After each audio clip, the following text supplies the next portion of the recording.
Hello, hello. This is Rahmaan, author and founder of the Child Support Hustle. I hope everybody's doing good this afternoon. What are we on, Tuesday? Let's see if anyone joins me before I get started. Uh, I see it's cold and stormy over there, even in Texas. I don't know how y'all feel about global warming, or what is it? They don't call it global warming anymore. I think it's climate change, but that's crazy for Texas to get all the snow and ice and all that stuff because that didn't happen when I first moved there. So let me get started because if I get a phone call in the middle of this, I apologize, but I don't want to turn my phone off. So as y'all see in the headline or the title, the headline, I want to talk about why, as this young man, this young father, was beaten to death by the police. It's all over the place. And why has there not been one mention about his 4-year-old son who now has no father?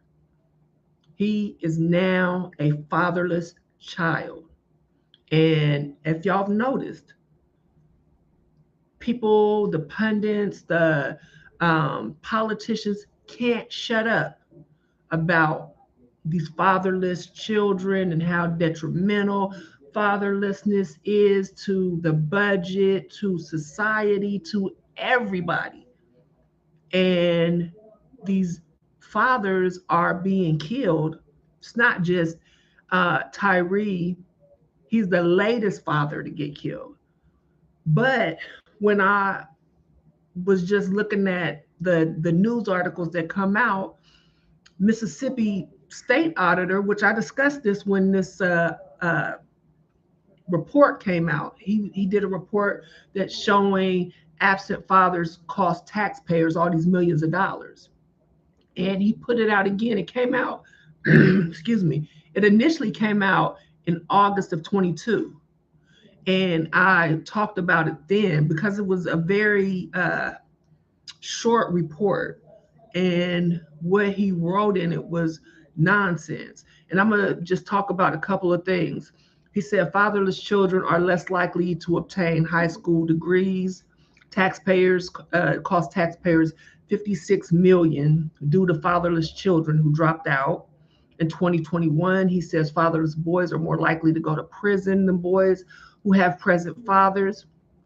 He said fatherless girls are more likely to be teen mothers than girls with involved fathers, which, as I said in the video, and I didn't put the links up, but I'll go back and put the links up. So I'm not going to talk too much on what he said in the report, but those same statistics are almost identical to children that are alienated from their other parent.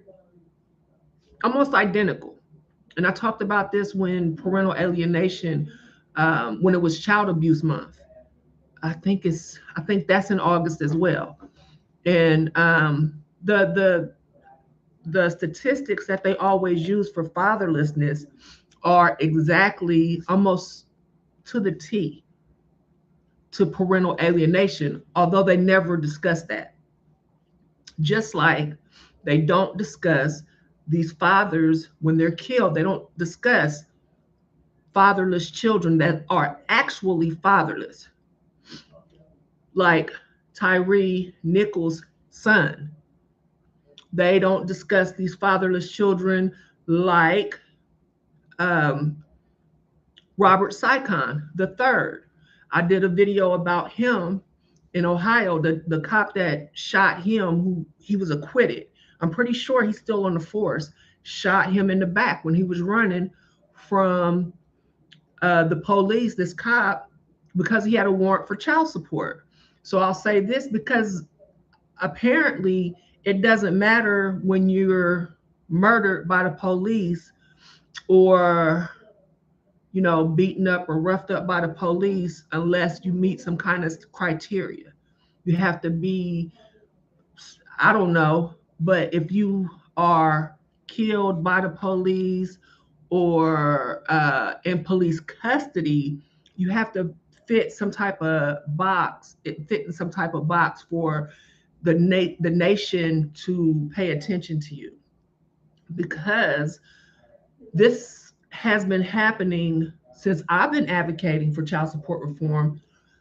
Fathers and some mothers have been murdered in police custody or by the police because of child support, because they've had a warrant, or because they have warrants, because they have come in contact with the police because of child support. The most excuse me guys, my nose is running and I have to get some tissue. Hold on one sec.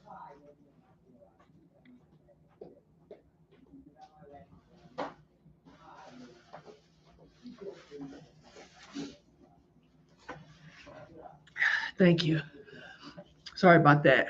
But the most memorable that I can think that everybody would uh, remember is Walter Scott, who was shot in the back from I can't think of the officer's name. Well, ex-officer. He's doing 20 years now. He shot Walter Scott, so his kids were left fatherless, and nobody even mentions his children. But he's one. I mean, there's so many cases of fathers that have been killed by the police that have left children here, but because it doesn't fit into their talking point and there's no money involved, they don't even mention the children that will never see their fathers again.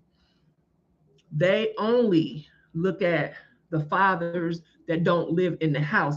And this does not make any sense. If you guys think about what they're telling people, they are saying because the father doesn't reside in the household with their children, that his children don't have a father. And this is something that they push and push and push. And then they put these statistics out here as if that makes it somehow, uh, it's to get money. Because if you notice, Mississippi is now trying to push other agendas to try to get money, but they are never ever speaking about children that have deceased fathers.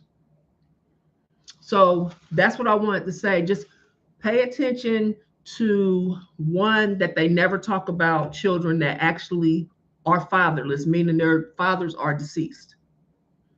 Two, pay attention to the fact that they only pay attention, they only, I don't want to say promote, but they'll only blow up or politicize certain police killing, because the child support machine has had police killing fathers for a decade.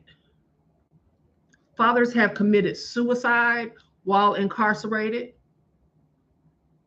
They have taken all these fathers' money. They don't have anything else left. They've killed themselves in police custody. I have videos on here. I have talked about this and shared it. I've shared it with news outlets. I've written articles about this, and they have said nothing. Nobody has said anything for 10 fucking years. So what the fuck is that? I'm pissed off because of what happened to Mr. Nichols, and my condolences goes out to his family. But I'm even more pissed off. Well, not even more, but I'm frustrated that, you know, there's a lot of fathers that have died at the hands of police. And because it's going to mess with their money, they don't give a fuck. So where's the outrage? And I'm sick and tired of when something like this happens, it turns into this black and white issue. Well, more white people was killed by the police than black people. What the fuck does that even matter? The fact that the police are killing civilians should matter, not the color of somebody's skin. That shit doesn't make any sense. But that I just threw that in because somebody said that to me on Twitter, and I'm like, why does that matter? That is so frustrating. That should not happen. But I digress.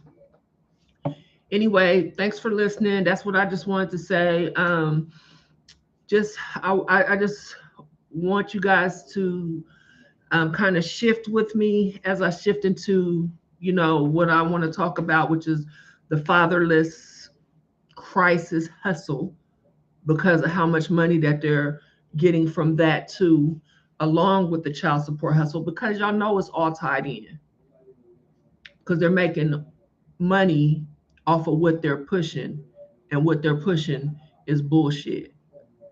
And they've been doing it for a long time. They'll say they keep that fatherless agenda going because it's attached to black children, black fathers, black children. Single mothers are attached to black mothers. Parental alienation, on the other hand, is attached to white fathers. They're not absent, they're alienated. There's a difference, and trust me, I've been in the background, like I've been dealing with this, the background of this movement, if you will. So I know what I'm talking about. But that's for another day. I guess I wanted to pay homage and to mention the fathers that have been killed in police custody, or just coming in contact with the police, that the nation has never even thought about, have never given a second thought to. I want to say rest in peace to those fathers, and say send my condolences to their children. Thank you guys. Make sure y'all like this. If y'all see it later, like it. Subscribe to my channel. It's about to get thick because I got a lot of stuff to say. And I'm just writing. So y'all get ready for my book. Um, Welfare did not destroy the black family, but I'm about to break it down for y'all. So, if y'all have any thoughts about that, any, if you think you can change my mind about that, which I sincerely doubt it, but I'm always open to hear what y'all have to say. Not about child support. I don't want to talk about child support. I already know that back and forth and up and down. I don't want to even talk about it anymore. All right. So thank y'all. I'll talk to y'all later. You can always send me an email, cshustle1@gmail.com. I hope I wasn't talking with that. You can buy my book. I usually would have one, but I'm in Jamaica. So you can get it on my website, thechildsupporthustle.com. Let me see. All my articles are there. If you have a question about your case, I've probably answered your question in a video or an article. So you can go to my website, type in your issue, and something will probably come up. If not, you can send me an email. If you'll briefly describe your issue, I probably can send you a link or something like that to try to get you either to the right place or the right person. So don't forget, subscribe, and share, because we got to change that fatherless crisis bullshit that they've been sharing, because fatherless is what Tyre Nichols' son is now. Fatherless is not a child that does not live with his father. That's not the same thing. Stop letting these people bullshit you. All right. Fight the power.